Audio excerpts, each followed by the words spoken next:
Hey everybody, Northman Fishing here, and this is your all-inclusive tutorial to making your own hair rig. So for many months, I could not figure out how any of this European style fishing worked. So for all of you beginners out there, and if you're not a beginner looking to learn new tricks, I'm going to show you everything I know, because I know my past self would have absolutely loved to find a video like this describing everything that you're going to need to make a hair rig and go catch carp without using worms and circle hooks.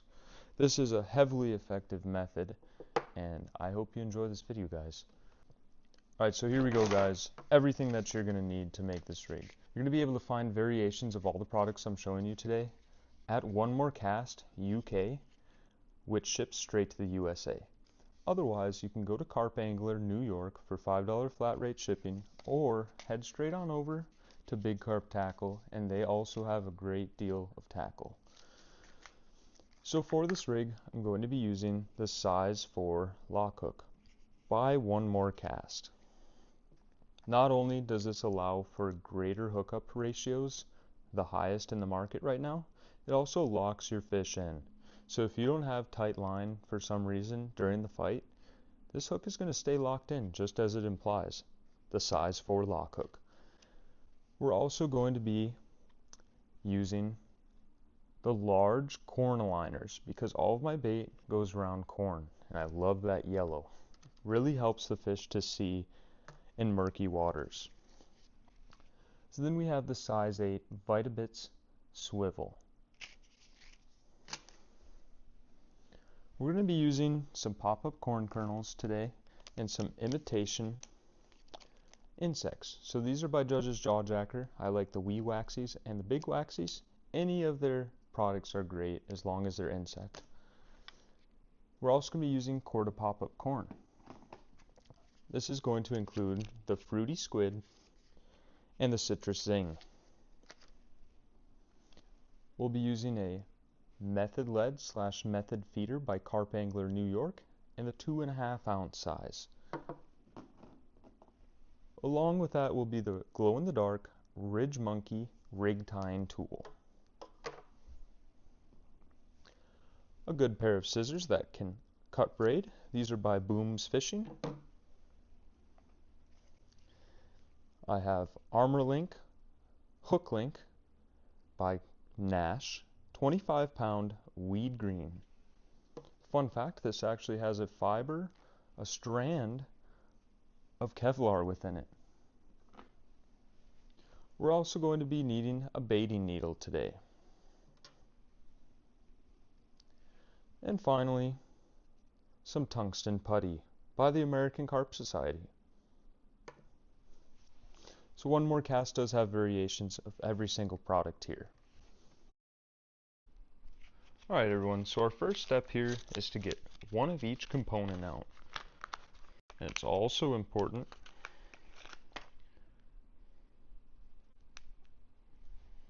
to take a bait stop here. I really like these because they match the color of the bait that we're using today. One fruity squid pop-up corn kernel. Take one Judge's Jawjacker wee waxy. The special thing about these is they are also scented and salted. We'll also need one More Cast VitaBitz size 8 swivel, size 4 OMC Lock Hook. Because you know we all want One More Cast. Good trick is to push them from behind, and you can grab your hook out just like that. We'll be saving this for later. Then we'll need one large Cornaligner. So then obviously we'll need our tools here. And we'll save our method lead for later. So to begin this process, we're going to take about 26 centimeters of hook link out. So if you can see, it's about 16 to 20 inches of line. Now we can bring that back a little bit, straight down to 16 inches here. So once you have your hook link here, we're going to tie a loop knot. So a loop knot consists precisely of what the name is, a loop. So we're going to want to adjust this according to our hair size. It's important to note when you're applying your hook baits to your baiting needle that this will be the side that your bait stop will be going into. So if you're using an orange one, make sure that orange corn kernel goes on first. So this is going to be a Korda baiting needle, and we're going to put this wee waxy right in the middle here. Give it a little buggy vibe, because carp are omnivores after all. And there we have it. Now we can adjust our loop knot proportionally. So we'll take this loop, just simply double over the line here, and then now we can look here. Measure that, leave a slight gap above this to fit your bait stop in. So now hold fast down here, right where you know that's going to link up at. And we now take this, take the top of the loop, do an overhand knot. So we're passing the tip of the loop over itself and back into itself here.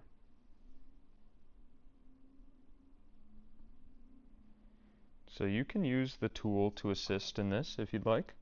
Here's an example of that. You can grab the tip of the loop and pull this right through.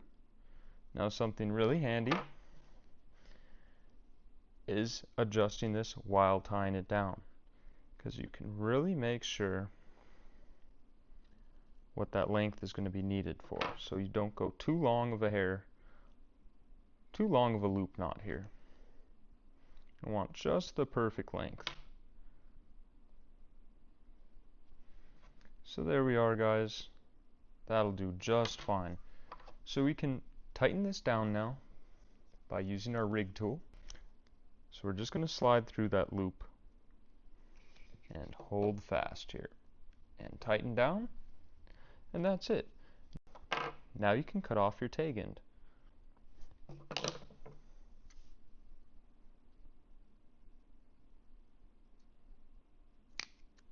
So your first step is now complete. You have a nice loop, and we can bait this up immediately. So to bait this up, you're going to take your baiting needle and your loop knot. You're going to thread that loop onto the needle. There will be a point on the needle to catch it. And then now we're going to slide this onto our loop knot. There you have it, easy peasy. And you're going to have a remaining eye to that loop here. So we're going to take that eye of the loop and insert the bait stop. Now there is a small point to this bait stop here, and you're going to want to have that go into the hole that everything is threaded through. And if you throw this on tight enough, you will never lose your baits. So then we're going to snug that up by pushing. Don't push too hard because your wee waxy will come off. There you are. We have 2 corn kernels and an imitation maggot in there. It's beautiful. Now for the next step. We can shorten this some. So as you can see, my hand's a little over 8 inches long, so that's approximately 14, 15 inches of line. So we're going to take this down, wind this back on here,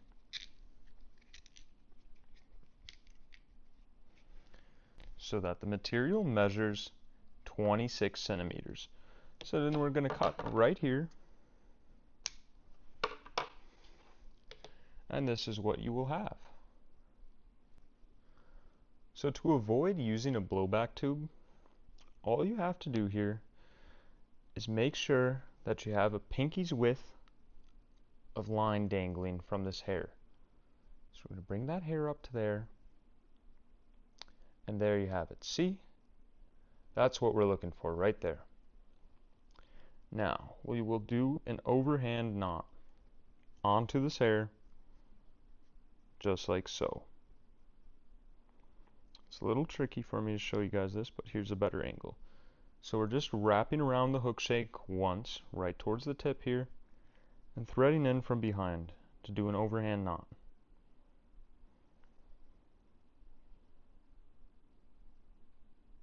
And you can cinch this up so that you have a pinky's width.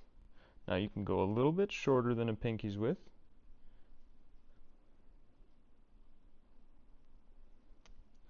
So that's what that'll look like. Alright, for this next portion we will be tying a knotless knot. So as you can see, every hook has an eye. We're going to be taking this eye and the end of our linkage here and going from the behind portion towards the point of the hook. So there you see, we're going through the back.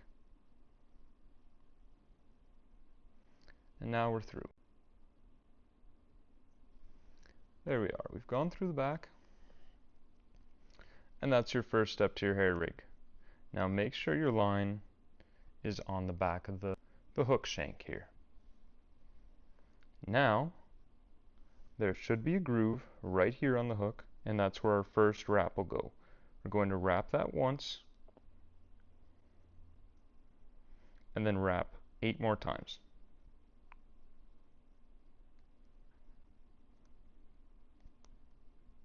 And when that is done, we're going to once again come through. So here we have it, guys. Let me show you that one more time here. We're going to take that and wrap it. There you have it.